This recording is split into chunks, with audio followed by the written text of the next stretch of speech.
Hello and welcome to House of Cult. My name is Alessandro. Joining me is Ariel Salsa, the owner and founder of the Pretty Cult. And with us is world-renowned music photographer Jeremy Saffer. Thank you so much for jumping on, Jeremy. Thank you so much for having me.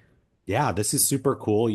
Obviously grew up, viewing so many of your photos as a young music fan and into adulthood. I can Awesome. Thank remember you.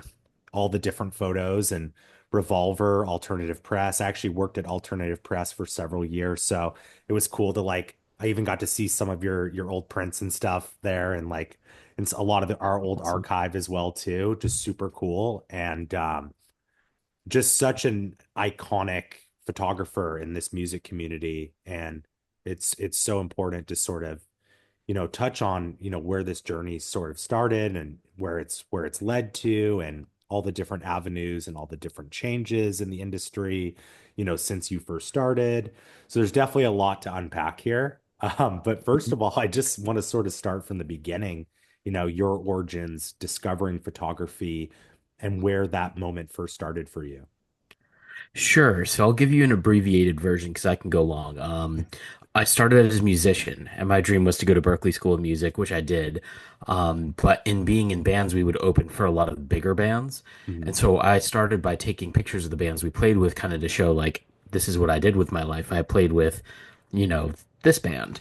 The local promoter in Western Massachusetts, his name is Scott Lee. And he's since gone on to do, so much Sound Rank and Metal and Hardcore Fest, Rock and Shock, all those things. He saw me taking photos. He's like, "Hey, man, I have shows every Sunday. You can come in for free as long as you take pictures and we can use them." I was like, Yeah. "Cool." And I was like 16 at the time, and every show, it was every Sunday, 5 minutes away in Springfield, and it was every week was, Terror, Killswitch, All That Remains, Lamb of God, God Forbid, Hatebreed, Walls of Jericho, Bleeding Through, It Dies Today, like all that Shadows kind of Fall, stuff. probably, I would Oh yeah, imagine. all the time. Yeah. Shadows Fall, of Yeah. course. Yeah, all the Western. Like I'm in Chicopee right now, so in the town I live in, it's like Shadows Fall, All That Remains. So many bands are from here. Killswitch is not far away. So Western Mass had a really, really good scene, and they were also importing everybody from everywhere else. And as I was doing that, I was shooting all those shows. I was still kind of destined for Berklee School of Music. And prior to that, Scott also works for a bigger company called Mass Concerts, who run like the Palladium, the Webster, a whole bunch of different venues. He had me start shooting for them, so I was shooting not just the local shows, but I was shooting big acts and everyone from like Santana to Warped Tour to Mayhem Fest to Rob Zombie to everything that came through, no matter what genre it was, like Ludacris, 50 Cent, a lot of G Unit stuff. Yeah, so anyways, I was still shooting shows. I went to Berklee School of Music and hit a wall there because I can't sing. And if you can't sing, you can't move forward in music production and Yeah. engineering, which was my major. And so I went to Scott. I'm like, I don't know what to do. This is all I've been like aiming for 15 years. So like, what do I do? It's like, what do you like to do? Take pictures, do that. And it never dawned on me till then that it was something I could do as a career because I just did it to go see the bands I love. And so, yeah, I kind of started shooting as much as possible. I had a lot of contacts from being a photographer for a while. So I started touring. And then I found out about the Hallmark Institute of Photography, which was kind of like a 10-month intensive, 4 years all at once, shove it all in your brain kind of school in Massachusetts. So I could jump off tour, go to school, and jump right back on tour. And that's exactly what I did. But then I knew everything I needed for photography. Like I knew all my settings, I knew lighting, I knew all, everything for a good foundation to be a photographer. And from there, I started doing more photo shoots than shooting live. And it kind of slowly did this over the years where, in my heyday, I was shooting maybe 300 shows a year when I was touring a lot and also covering a lot of shows, sometimes two shows a day. And now I shoot something like 10 to 15 a year, but I'm doing, 150, 200 photo shoots a year, kind of. Yeah, absolutely. I mean, that's so interesting. And I love that you called out the Western Mass metal scene that was happening being your inception point of that, because I think that's something I know we could probably talk about all day for how pivotal of a time that was. And, mentioning too from like the live photography to, proper photo shoots, with that being said, do you still feel like when you do those 10 or 15 live photo shoots a year, do you still feel the same passion that you had like back in the day for when you were doing that so much? And like, does it feel different in the sense from when it first began? 10,000% I still love it. I'm just more selective because I Yeah. know the usage. It's like if I do a photo shoot with a band, it's getting used no matter what, Yeah. because how many photo shoots do they do on a tour, right? Yeah. If I do a live show, where's the usage gonna be when there's 10 people shooting every single show of every single date, at least? Mhm. Like, is it gonna get lost and where like magazines don't print it anymore? Yeah. Magazines used to print concert photography. They used to use it a lot, and now it's become kind of not like kind of a lost art. There's so many amazing concert photographers out there. It's just there's so much of it, and so much of it just doesn't get used properly and gets seen. It's just a little couple photos in a online gallery kind of thing. But Saturday, I was doing a bunch of photo shoots with Imperial Triumphant, Mortis, and New Skeletal Faces at the Mayhem show, and I ended up shooting Mayhem live because black metal is my favorite genre, and Yeah. they are the the black metal, and they Yeah. did this really special set um, for their 40th anniversary where they did all of their albums, like two songs off each album in reverse chronological order, starting with their newest, ending with like their first EP. And oh man, I loved every second of it. And then getting to shoot bands that are more theatrical and actually put on a show to me is much more rewarding than shooting a band that just stands there, doesn't move, they perform, and there's nothing to really look at, so there's nothing to really shoot. And there's a lot of bands like that, whereas like I would rather be shooting Ghost in this moment, Ice Nine Kills, Yeah. Motionless, Abbott, anyone who puts on a show beyond just standing there and playing their instruments. But of course, it's what bands are theatrical, what bands are just about the music, what bands are about mixing the two. Yeah. Absolutely. I mean, I wanted to jump into it later, but we can just touch on it now. Is, your love of black metal was really exemplified with Daughters of Darkness, and that is such a cool thing that you did there. And, what was it about black metal that really, I mean, obviously like the theatrics you mentioned, but I think it's so cool that you're highlighting, the history, but also the style of it as well too. What has that sort of been like for you in your journey with that and then putting together Daughters of Darkness?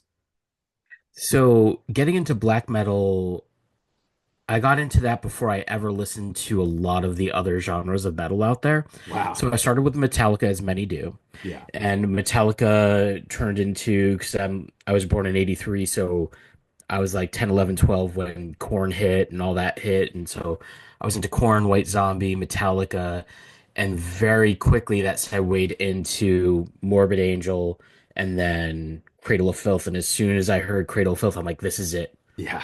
This is the band. And it was right when Cruelty came out. And that's still one of my favorite albums of all Oh yeah. time. And so Cruelty comes out, and then I'm like, oh, so this is this thing called black metal.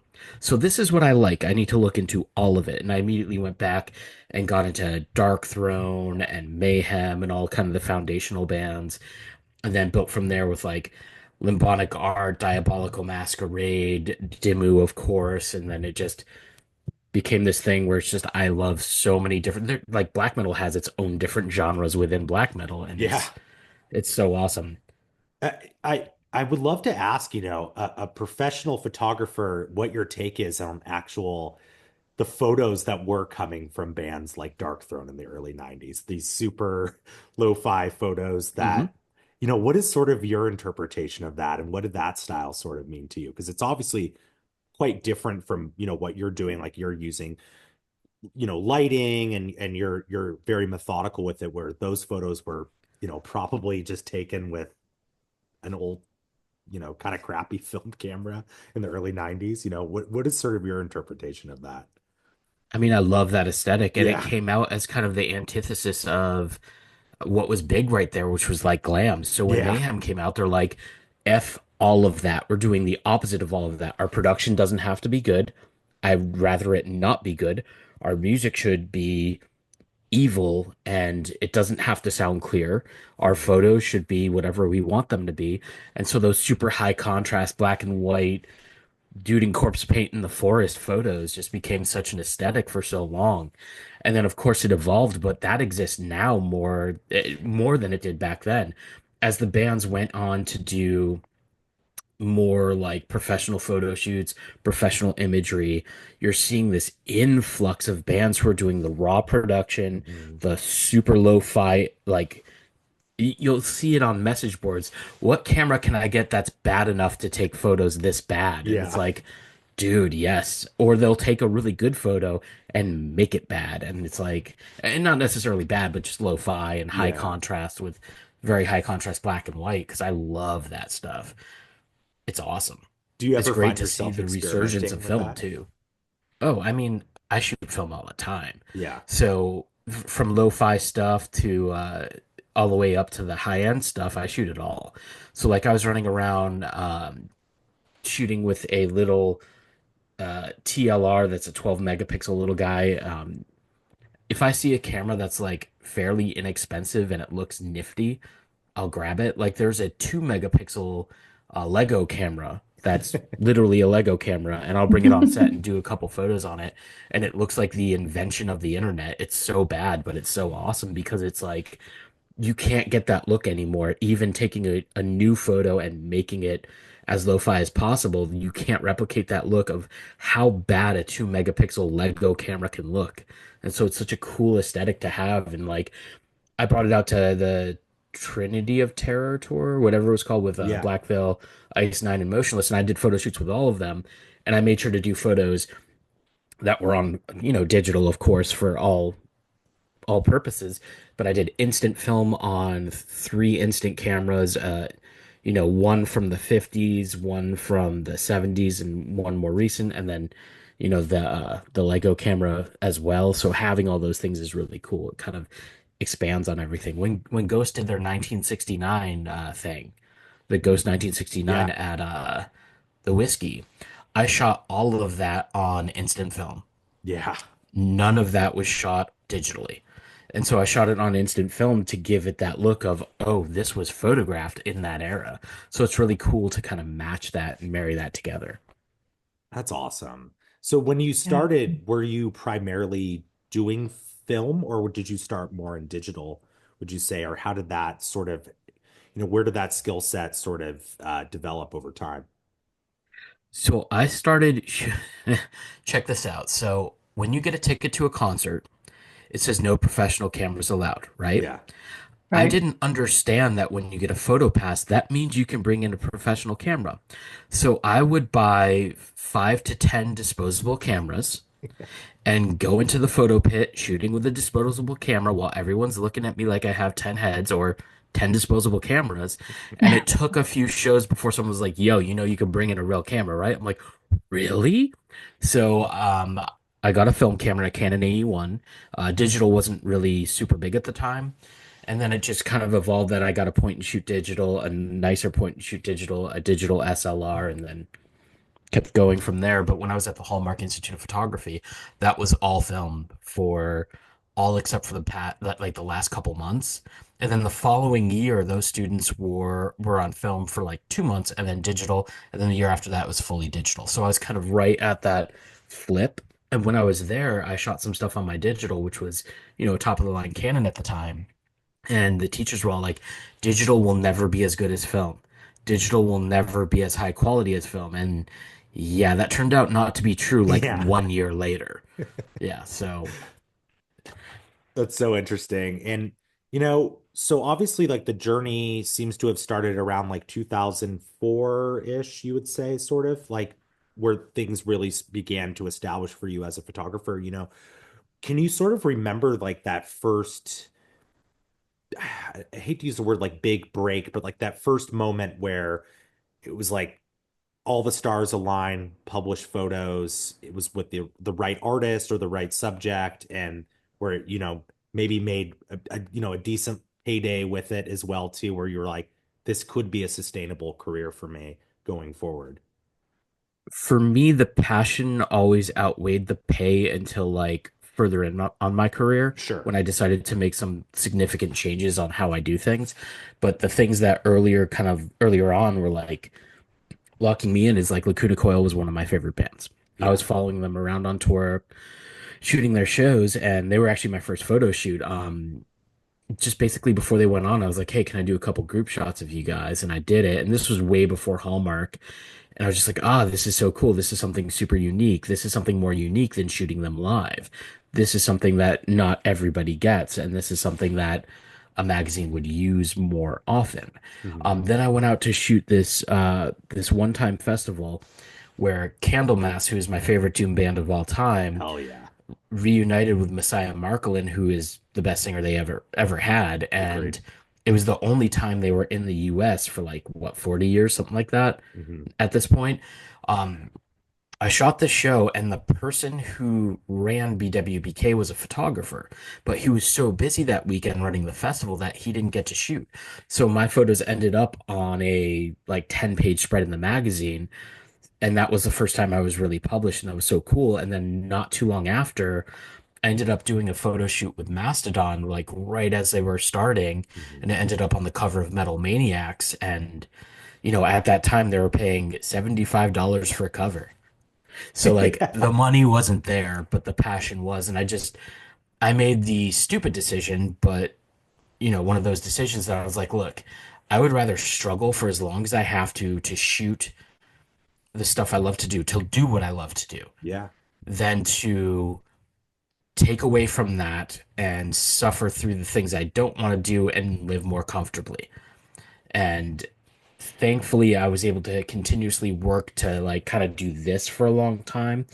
But something I say to photographers all the time because I do a lot of teaching is, raise your rates every year. Don't price yourself too low or Hmm. you won't be taken seriously.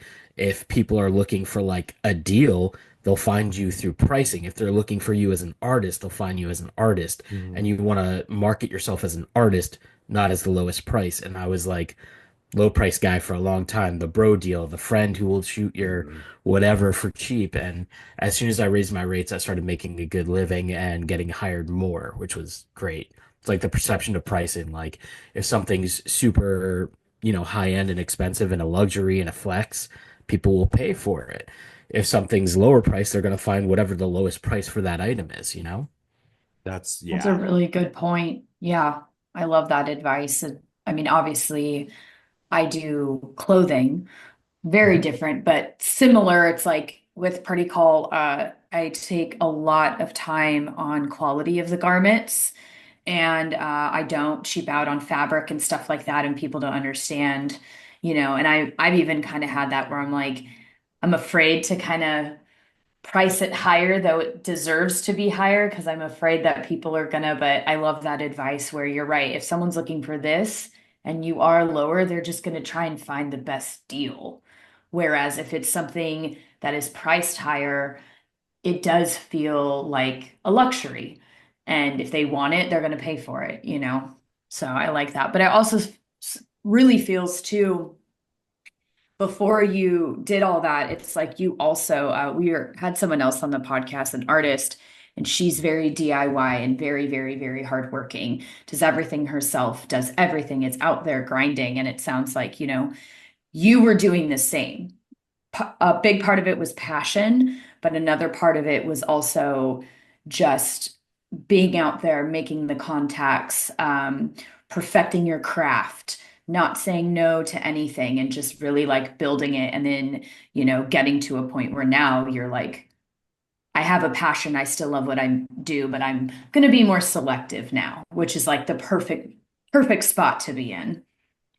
Absolutely. And yeah, like the perception of pricing, it is so much for an entrepreneur or someone who's, working for themselves. It makes such a big difference when, you're not the Walmart brand of whatever it is, Hmm. when you can be a flex. Like in a recession, luxury items don't go on sale. They don't lower the prices. Hmm. And people still buy that stuff because it's a flex, because it's something that's a luxury. And if you make your stuff a luxury, people are still going to buy it and they're going to look at it as a higher quality item.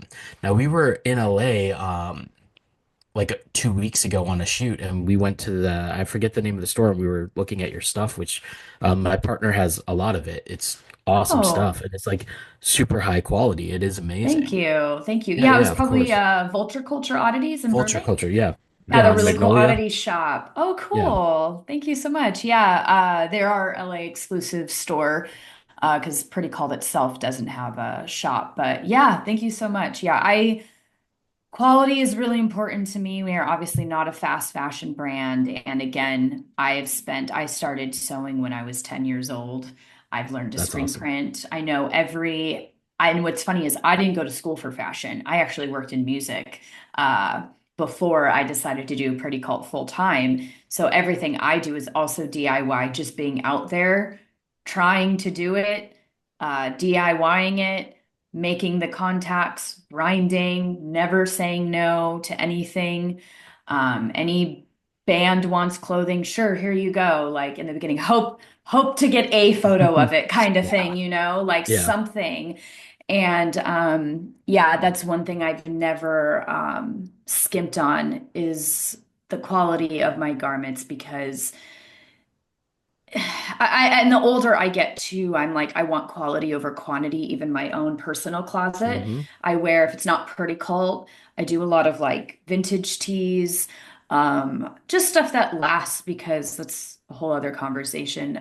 That's just even been on my mind lately is especially in the industry I work in, just overconsumption is just so much and it kind of gives me the ick. So just being really mindful about those things. But yeah, well, I'm so glad you got to see it in person and Vulture's a great store and I'm glad you got to go in there. Yeah, absolutely. We've been there a few times. It's awesome. Yeah. Heck yeah. That's super cool. And going back to, I want to sort of touch on the era around maybe, let's say, 2007 through probably 2015 or so, where you really did become, the in-demand photographer in every sense, for the metal music community, maybe some of the more stuff that was maybe in like the hardcore world, some in the emo world, some even in like the post-hardcore world as well, where it was, you know, im almost impossible not to see a Jeremy Saffer photo in something like a Revolver all press. What do you sort of remember from that era and some of those highlights of, capturing some of these bands that are now legendary veteran status bands now, right at the inception of their careers as well? I think one of the good and bad things are how music developed from that era to now, Yeah. where you had all these different genres of heavy music, hardcore, metal, whatever else, and they mingled together so well. Like you look at an Ozfest lineup from that era, and it's like hardcore band, metal band, hardcore, and it was such a, community. Yeah. And the thing that doesn't exist now is that as it used to. Now Yeah. it's like, oh, this is a metal show with only metal bands. This is a hardcore show with only hardcore bands. Or here's a band that does all of those things all at once, and they're all genres at the same time, which can be cool if done right. But in that era is really cool because I had the connections with, of course, the Metal and Hardcore Fest was in Worcester, and I was Yep. the official photographer for it, still am, and it's still going, which is great. Um, so I had those relationships with all those bands, with Trustkill, with Ferret, with Victory, with all those labels. Yep. And so it kind of naturally developed that I was just shooting all the time because a lot of photographers who do this kind of work have another job and I refused. I was like, the way I looked at it was like, look, if I went and got a job at Best Buy, which my mom, as of like 10 years ago, stopped asking me to do that, thankfully. She was just like, look, man, I don't want you to struggle, honey. Go get a job at Best Buy. You can do photography on the side. It's like the way I thought about it is like every minute I spent at Best Buy was a minute I was not spending on my photography, and Yeah. I need to put everything into this to make it happen. And that was my mentality all the way through. So I was able to shoot anytime. So, and I was also chasing it really hard. If I saw a band coming through that I wanted to shoot with, I would find a way to make it happen. I would hit up magazines. here's a list of bands coming through. Let me know what you need. And I would just, from one magazine to the next, just get put on shoots from the record labels, getting to know me through that kind of stuff, get jobs through record labels. And it was just such a great era where, like, every single week you had Bleeding Through, It Dies Today, Terror, Full Blown Chaos, Kill Switch, Walls of Jericho, all those amazing bands coming through. And the era where the European bands were coming over a Mhm. lot, which they don't do as much as they used to, as things are way more expensive and way more difficult. So you also got, the bands like Hypocrisy, Dimmu Borgir, Cradle was always, it's Cradle still touring a decent amount. Immortal was over here all the time. It was just so much black metal was in here. Watain, Dark Mm. Funeral, Naglfar, all of these incredible black metal bands were coming over. So I was just constantly working. And then I would be put with these bands that, like, this was the era of like mass consumption of everything that came out. I needed to listen to it. And I Mhm. feel like that fades over time because you kind of fill your tank and it's difficult to like keep up with so many releases all the time. But like, I went into the studio with the A Day to Remember dudes before their album came out, and actually, this big yellow chunk right there, this is all for those who have heart. All of that. Oh, It's wow. just all of the different colors, because I have a lot of pride in that album. I'm very proud of them for what they've accomplished. So I went to the studio with them. I heard the demos of what they were recording. I'm like, this is going to be the biggest thing ever. They're taking pop punk, metal, and hardcore and mixing it perfectly with songs that resonate with how I feel like right now, you know? And so I got to do that album shoot, and that was kind of one of the big ones for sure over time. And seeing those bands, your friends, go from this is our dream to this is our reality, and now it's 10 times more than they ever, originally thought it ever could be. Like I met them when they were touring in a van with Dance Gavin Dance playing a show on a floor to like 30 people Yeah. at a VFW hall. And like same thing with my chem. The first time I shot my chem, they were playing upstairs at the Palladium to maybe like 50 people. Mhm. And then we did that photo shoot for the Revenger before I'm Not Okay came out. And then I'm Not Okay comes out. They're on MySpace. MySpace was the thing at that time. Yep. Their photo has my name under it, and I did the photos for them, of course, and it just blew up. Same thing with Avenged. Shooting Avenged like way back in the early Screaming era and having that my name under those photos was such a big thing that nowadays you work with a band and they're like, "Oh man, I loved it." It's crazy because it goes in eras where people age out and people come in from like new stuff. So like Yeah. when I'm working with the first time I worked with Motionless, right? Hmm. They were huge fans of 18 Visions, which was one of the bands I worked with all the time, one of my favorite bands of all time. Same. And yeah, oh my God, love 18V. So they're just like, oh my God, yeah, dude, all your photos of It Dies Today, 18 Visions, like everything from that Trustkill era are what inspired bands like Motionless, Ice Nine Kills, all those bands who are coming to me because they had those photos on their walls as they were younger. Whereas now I'm getting bands coming in, oh my God, your work with Motionless on the Creatures era, your work with this, but it goes in those like eras, which is really cool. And that's why as a photographer, you don't want to get into that like legacy era of I only shoot Yeah. the bands that I started with. You want to kind of continue working with new artists, and there's so many good new bands out there. There's Yeah. always something popping up that's so sick. So it's really cool to see what inspired them. Like Ray Ripley, the wrestler. Hmm. Yeah, of She posted course. a photo of Yep. We herself know with her. oh yeah, We love her. she's awesome. She posted a photo of herself as a kid with all these photos on her wall behind him, and that's how I grew up with Hmm. photos all over my wall. I looked carefully. I'm like, there's like 20 of my photos on her wall Yeah. between Suicide Silence and Black Veil. It's That's like, so sick. oh my God, because I worked with Mitch all the time. He was a very close friend, Yeah. and it was just so sick to see like what inspires people and where they go with their lives and how their dreams come to fruition in one way or another. Yeah, that's so cool. And I love that you touch on the sheer volume that you were doing in terms of, how much you were shooting these bands at that time, but always evolving, always checking out new things. And I think it's so cool that this is how it was and it still is for you. Is it is a badge of honor to have like the Jeremy Saffer watermark on the bottom right of the photo typically. And Thank you. no different than I love that you're bringing up like Trustkill and Victory and Ferret. And it's like, God, like what band didn't want to have at one point, the Bulldog logo of the Victory Records Bulldog on the back of their CD. Like maybe not in recent years, possibly, but at some point. And it's like it's so cool that it was such a badge of honor and is still such a badge of honor. And especially too, like the relationship aspect is what I want to sort of touch on now is you have been there through so many of these pivotal moments for these bands' career and you're documenting it. I can only imagine, the relationships that you've built over the years with these artists documenting their careers because you are documenting, some of the most intimate and important moments of their lives, more so than, you know, and not to compare, but there's a great chance that you're going to remember, your beloved photographer that was with you along the way, maybe more so than a tour manager that was out there just on the road with you doing the job. You know what I'm saying? Like you're out there capturing everything and living and experiencing that with the artist. It must have been really special. Oh yeah, for sure. I think the biggest thing a photographer can do when they're working with an artist is not just kind of steamroll that artist into whatever you want to do Hmm. and work with them collaboratively to add to their visual legacy. Because what you're doing as a photographer, the goal is to really add something to this artist's visual legacy and the history of that band, something that's going to matter when you look back at that band or that time in that band.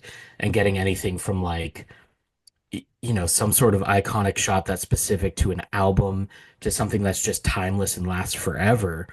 That's what you really want to do. And that develops as you work with an artist for sure. If you have 5 minutes with a band to do a shoot before they get on stage, it's difficult to really get that rapport. But Yeah. if you work with someone again and again and again and again, it definitely develops into something that you can create together. You can figure out what they like visually and figure out a way to make those shots iconic enough where the artist, their fans, and even you as a photographer will just be so stoked on it. And it's just a big piece of their visual representation. And, a lot of the people I work with time and time again, I would like to think I have that with like someone like Maria Brink, who actually pushed me to do my first music video. But like when I do a photo shoot within this moment, it lasts for years. Yeah. Like it lasts for a Yes. long time and it gets used again and again and again on everything. For a long time, I was working with Ash Costello, like so much outside of New Year's Day. It was a lot of when you get that relationship with an artist and you can create outside of reasons to create, other than you want to create, meaning like you're not shooting for a magazine, you're not shooting for an album, you're not shooting for any reason other than you like creating together. Mhm. And that is the best thing you could possibly have with someone because when you have to do the job, you can nail it because you work together so much, you know how each other work.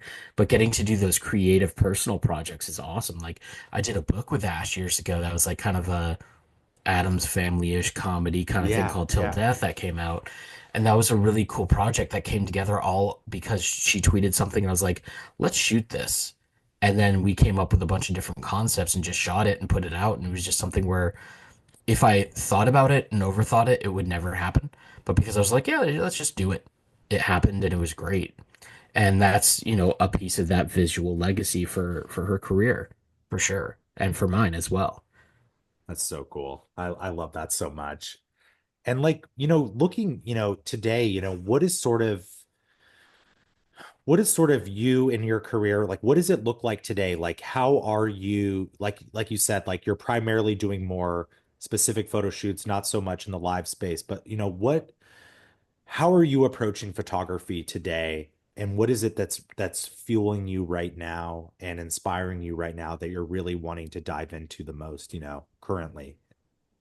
So for me, I made a conscious decision kind of after the pandemic that I wasn't going to do any small shoots. So if, aside from like assignment shoots. So if I'm shooting an assignment for a band and going out and doing a photo shoot, I'm going to do group shots, solo shots, a couple different setups. But when I'm being hired for like a legit photo shoot, I'm not going to do anything small. I'm only going to do the big shoots. And Yeah. so I raised my rates to a point where I'm like, look, if I'm doing something I want it to be at this point where we go all out and we do the campaign shoot, something that's Mhm. going to last for years and years and years. And that's what I've been doing for the past few years, traveling all the time, just always on a plane, which is great. Passion wise, I love doing that. I love being able to do more than just a single shot, playing with lighting, figuring out, the shoot develops as it happens, where there's not always a concept, and you just figure out what the band likes, what they don't like, and you get to that point where you're like, oh, this is it. This is the set. I'm going to overshoot this a little bit. Instead of taking 20 shots, I'm going to take 50. Just hold that. That's the shot. And you nailed it. And then you show them back of camera and they're like, oh my God. And they're so stoked. And then the photo comes out and everybody else is stoked. So that's always awesome. Passion wise, in terms of photography, I'm doing the second Daughters of Darkness. I'm working on a book of 20 years of my band photography with the stories behind the shoots. Amazing. And I love that kind of stuff. I love doing collections. It's so time consuming and Yeah. needs so much from you. And I'm being pulled in a million directions at once always because like I'm always teaching, which I love doing. I love teaching. Um, I'm doing Outburn Magazine, which is a lot of work. Managing a band called Living Dead Girl, which is a lot of work. Oh, And then cool. also like I'm doing all these different things all at once. So it's difficult to do a big thing when it takes a lot of time. You have to kind of do it in sections as you go. But I feel like anyone who does multiple things is probably pretty good at compartmentalizing those things, which is important, and also having time for yourself. So, like going to Disney. Yeah. I know you love going to Disney.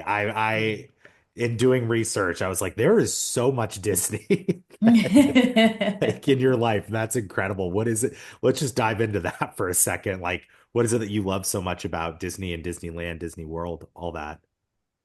So I'm a Disneyland person because I'm in LA like a third of the year, if not more. Yeah. My partner and I both have annual passes, so we go anytime we can, and by anytime we can, we mean like 15 times already this year. Wow. Okay. Yeah.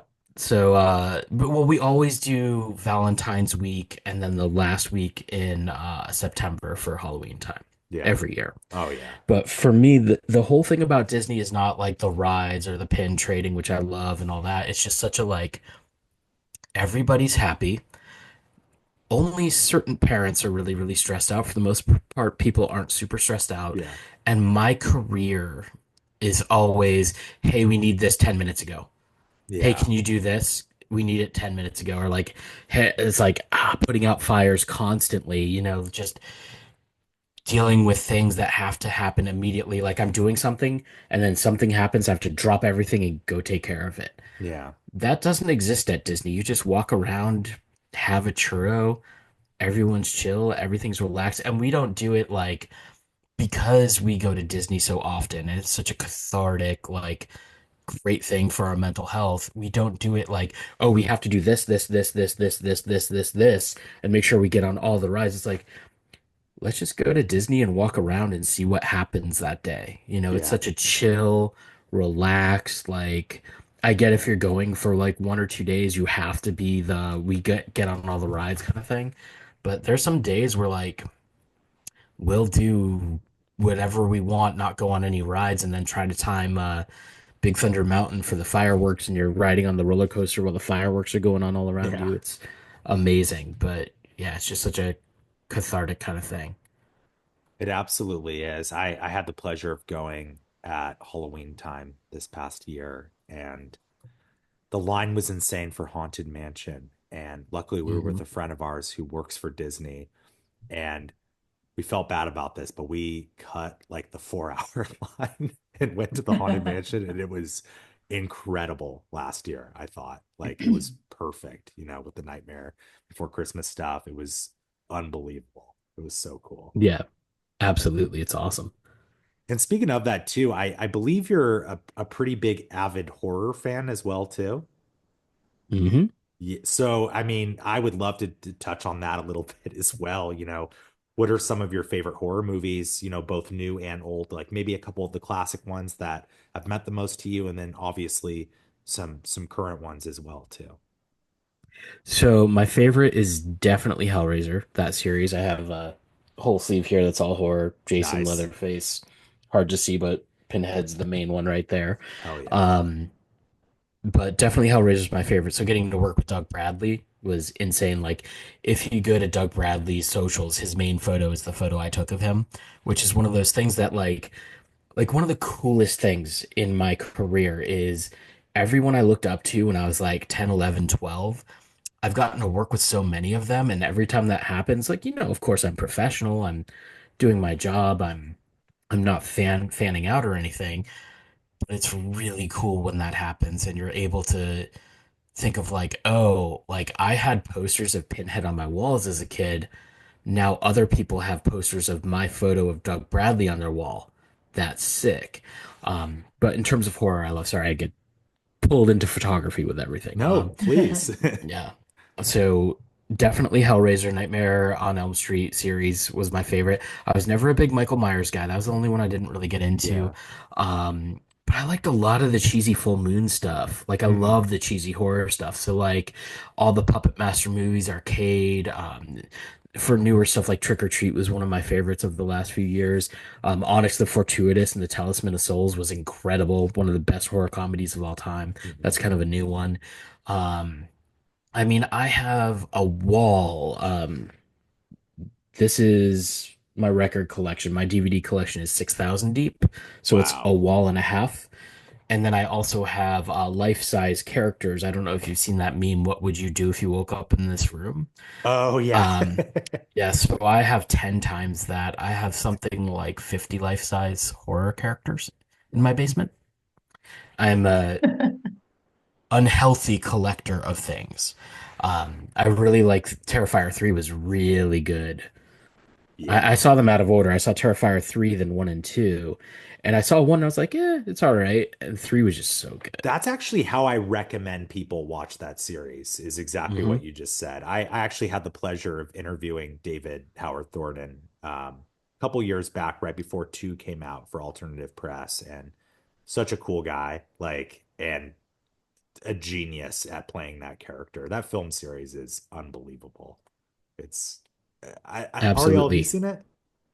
I have only seen the first one Okay. because the third one came out, and my husband he was like, you need to watch something before we go see this Yeah, movie. So probably. I've Yeah. only seen the first one, but I did enjoy the first one.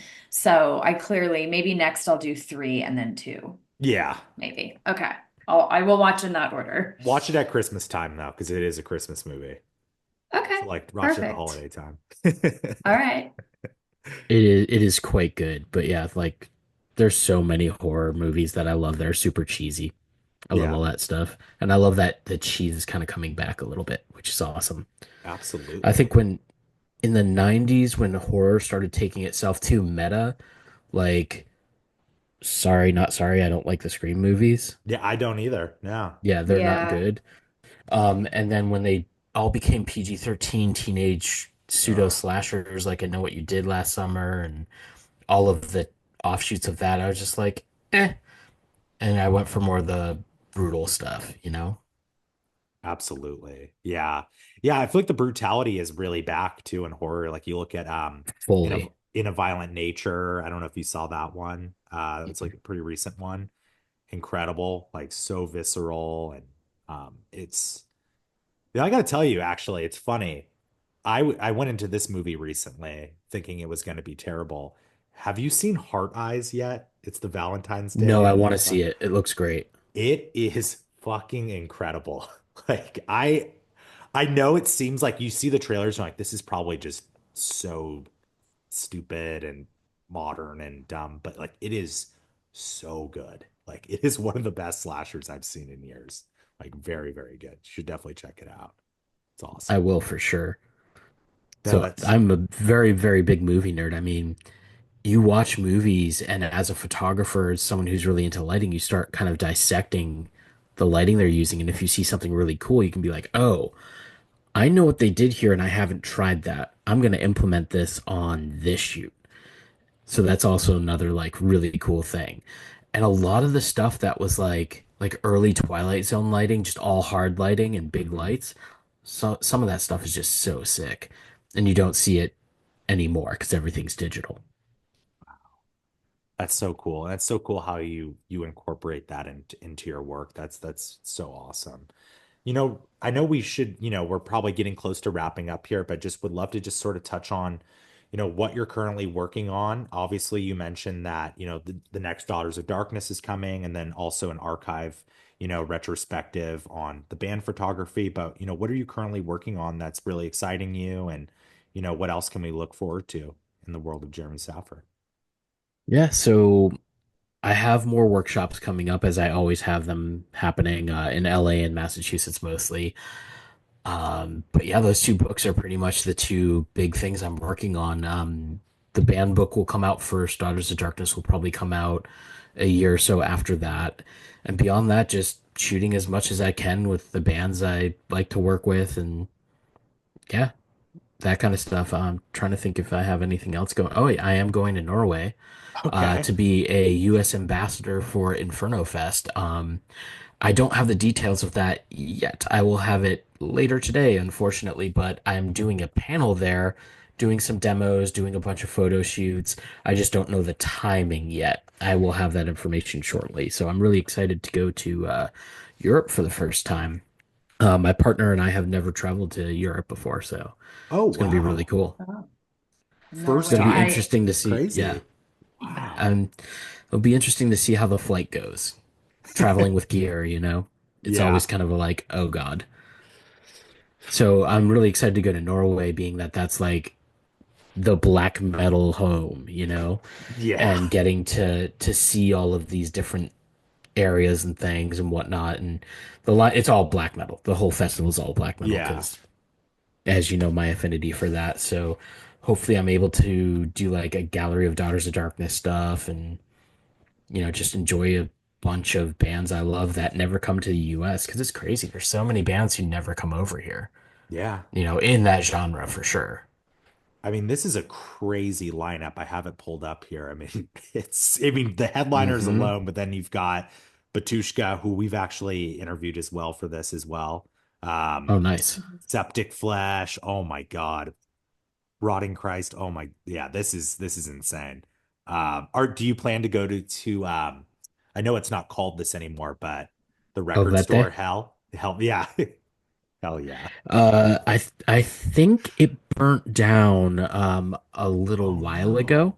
I'm pretty sure. So I don't know if that basement is still open to go into, but if it Oh is, I'm going for sure. yeah. The guitarist of Satyricon is doing a black metal tour of Norway for Oh, that you can cool. sign up for, kind of like a bus tour. I don't know what my schedule is going to be like, but if I can do that, I'm doing that because I would love to see, you know, the Disney tour of black metal through, you know. I love that. Did you see the Lords of Chaos movie? Did you I what were did. your thoughts on that? I loved it. I know it's Yeah. fictionalized, like Yeah. very fictionalized, but it was entertaining and it I thought was it was crazy too. seeing Yeah. like black metal on that stage, like on a Yeah. movie that is black metal based. And the coolest thing is the director Jonas, Jonas Ackerland. He was the drummer of Bathory. Yeah. He directed the video for Candlemas, Bewitched, Oh, and wow. Dead and Euronymous are in that music video from Mayhem before they both were, you know, both passed. That's So right. crazy history there. And then Jonas Ackerlund, the director, his wife does all the costuming for Ghost and Madonna and stuff Oh, like that. wow. Very, very talented, amazing, amazing artist. Yeah. So it's really cool seeing how things are tied together because everything's tied together.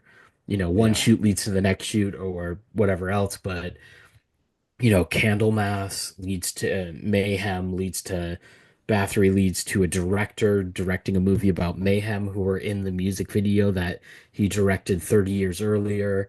And then his wife does all the ghost stuff. Everything does that all the time. And it's really, really cool to see.